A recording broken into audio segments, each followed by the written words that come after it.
സ്ത്രീകൾ സിഗരറ്റ് വലിക്കുന്നതിനെ കുറിച്ച് എന്താ നിങ്ങളുടെ അഭിപ്രായം? ഇപ്പോഴത്തെ എന്ത് MIT കൊമ്മൈറ്റിയ എന്നൊക്കെ പറഞ്ഞൊക്കെ ഇതൊക്കെ വരുന്നുണ്ട്.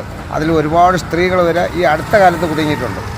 അടുത്ത കാലത്ത് അത് കൊച്ചിയിലായിരുന്നാലും ശരി ആയിക്കോട്ടെ, കോഴിക്കോടായിരുന്നാലും ആയിക്കോട്ടെ, കേരളത്തിലെ 14 സംസ്ഥാനങ്ങളും അതുണ്ടാവാം. അതിൽ യാതൊരു മാറ്റവുമില്ല. പിന്നെ അത് കഴിവിൻ്റെ പരമാവധി നമ്മുടെ ഭവനത്തിലുള്ളവർ നിയന്ത്രണം പോലെ ആയിരിക്കും ഇതെല്ലാം. ഇതിന് കയറ് ഊരി വിട്ട് കഴിഞ്ഞാൽ അവർ ഒരു കോളേജ് ഒരു ക്യാമ്പസിൽ ഇരിക്കുമ്പോൾ പല വ്യക്തികളുമായിട്ടാണ് ബന്ധം. അത് ജെൻസിൻ്റെയിലൊക്കെ വളരെ വളരെ സോഫ്റ്റായിട്ട്, അതായത് വളരെയധികം. പക്ഷെ അത് മാതാവും പിതാവും ചിലപ്പോൾ നല്ല ഉള്ള ആൾക്കാർക്ക് അത് വിഷയമില്ല.